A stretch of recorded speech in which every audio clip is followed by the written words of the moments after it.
it's Joy with Enjoy It Healthy, and I'm going to do something a little different today. This is what I normally do, but not on film.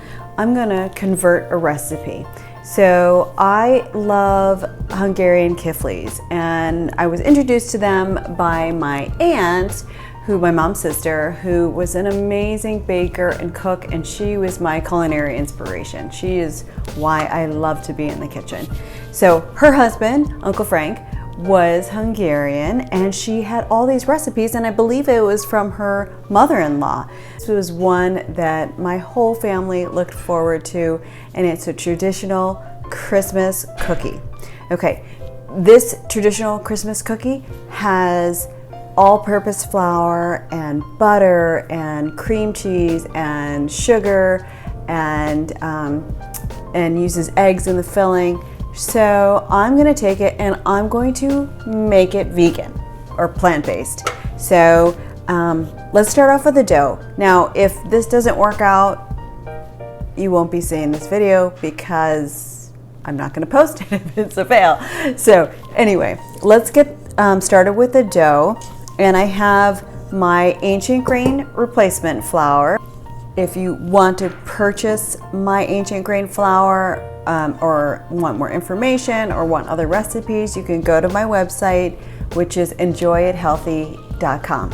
Okay, so I have 2 1/4 cups of my ancient grain replacement flour. Again, remember, it's 1 for 1. So if you're watching this video and you're like, I have to make these right now and I have all these things on hand, then you can just make it with all-purpose flour if you want to. Okay, so, but this is a healthier flour and it's a lot more nutritious, being that it's made with organic kamut and organic einkorn wheat. Okay, so we've got 2 1/4 cup of my ancient grain flour, and I also have organic coconut sugar as a replacement for regular cane sugar. So this is 1/3 cup. Put that in there. And then I'm taking, oh wow, it's really soft. Okay, so I have 1 cup or 2 sticks of Earth Balance. It's the butter replacement that I think is great for baking or any kind of, it tastes good too, just like on your toast or whatever. But I'm going to use 2 sticks of that, 1 and 2. And then I am going to use, instead of cream cheese, I'm going to try, and I've never used this before, so let's cross our fingers here. It's called Tofutti, and it's a cream cheese substitute that is, I should have opened it, that is actually made from non-GMO tofu. So it has soy in it, but this is soft. I just left it, actually I put it in the oven with just the light on just for an hour or so, and it's a great way to soften something instead of leaving it on the counter overnight. So we're going to take these ingredients and we're going to roll them up in my mixer with the the cookie paddle attachment.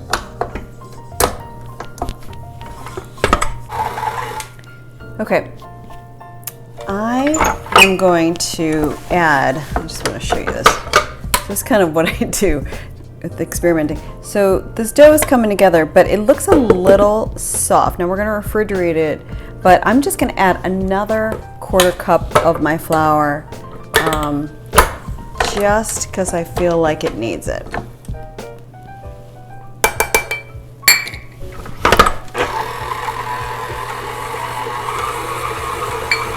Yeah.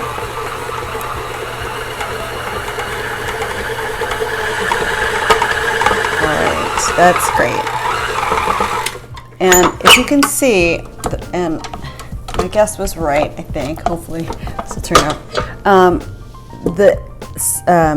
The bottom and sides of the bowl came clean. So that's sort of what I was looking for. And I'm going to transfer that to some plastic wrap, and I'm going to put them in some flat discs and refrigerate them.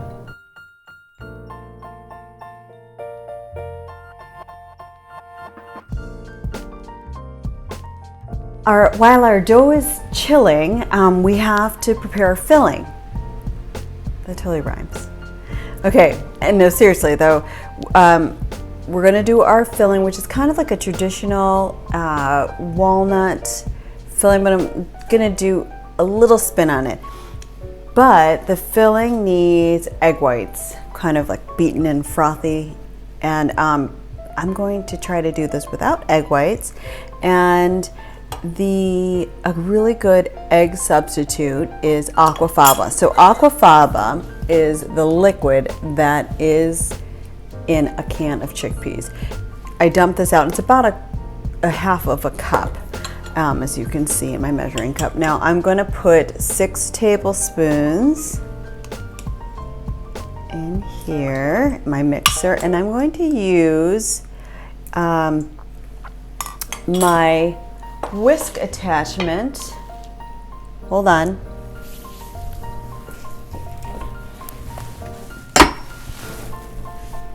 My whisk attachment, and we're just gonna let the mixer do all the heavy work here.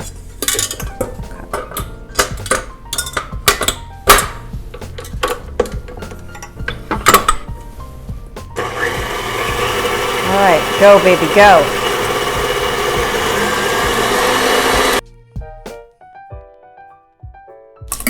Okay, that is just really crazy, isn't it? That I don't know the science behind that, but I'm sure gonna find out.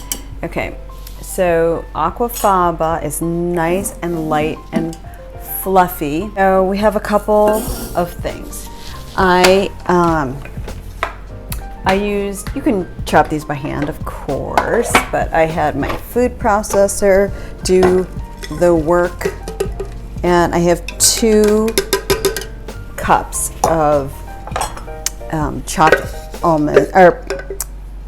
walnuts. So I have 2 cups of chopped walnuts,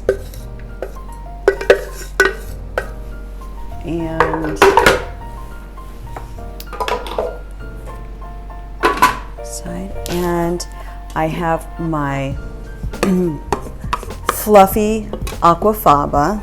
So you can see how awesome that is. It's crazy. Okay. We don't want to work it too much so as to deflate it. Okay. So we've got that. And then I'm just using a 1/4 cup of coconut sugar, and I'm going to use a splash of vanilla. Okay, let's gently work that together. Now our dough should be nice and chilled, so I'll go grab that. And oh, look at how awesome that is. Okay, we took the dough out. I did the other half of this one.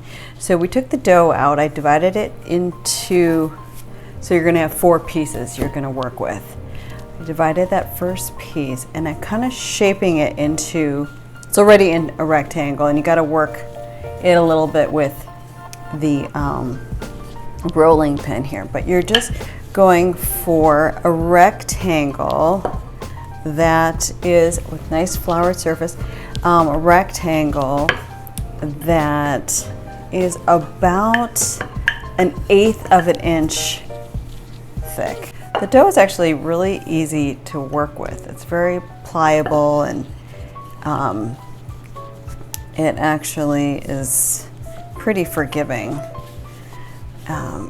Okay, so we've got a basic rectangle here, and we're just making triangles. So we're going to end up with these crescent shapes. Okay, so I'm just gonna cut off the piece that doesn't look that great, and I'm just going to use my pizza cutter and make some triangles out of this. And what I'm doing first is I'm just putting a little thin layer of apricot preserves. You don't have to do that if you don't want to, but I think it adds like this really nice, it goes very well with the walnuts, and I feel like my aunt did that with a lot of her desserts. She mixed the walnuts with apricot jam. Okay. You could also use orange marmalade or something else, but you can make your own jam, but this one is store-bought. And then we take our walnut filling. It's all nice and fluffy. We're just gonna, and it's okay for it to ooze out the sides as it's baking, because it just gets a nice kind of crispiness, like a caramely crispiness to it. And we're covering them with powdered sugar anyway, so it's fine. So I'm just kind of putting the filling at the fat end and then rolling it. You can even push that down, and then I'm rolling it to form a crescent shape, and then making sure that that tip is on the bottom so it doesn't open up. And then I'm just kind of forming it to the shape that I want. We have our oven preheated at 375. I'm going to throw those in there for about 12 to 15 minutes until they're golden brown. So I lost my audio, of course, but what I'm saying here is let them cool for 1 to 2 minutes before transferring to a wire rack. So they cooled slightly, and I'm explaining here how the filling oozed out and it's nice and caramely and it's delicious. And I'm gonna take equal parts of regular powdered sugar and Lakanto powdered sugar, which is made from monk fruit and erythritol, and I'm gonna sprinkle over the top of it generously, and that makes them really pretty and adds another little bit of sweetness because there's not much sugar in there. They're perfect with a cup of tea, and they turned out really tender and delicious. You can't hear me saying that, but that's what I'm saying. And I want to thank you so much for watching this video, and I hope you'll make this and subscribe. If you hit the bell and select all, you'll get notifications whenever I post new videos. All right, happy holidays, and thanks for watching. Have a great day. Bye.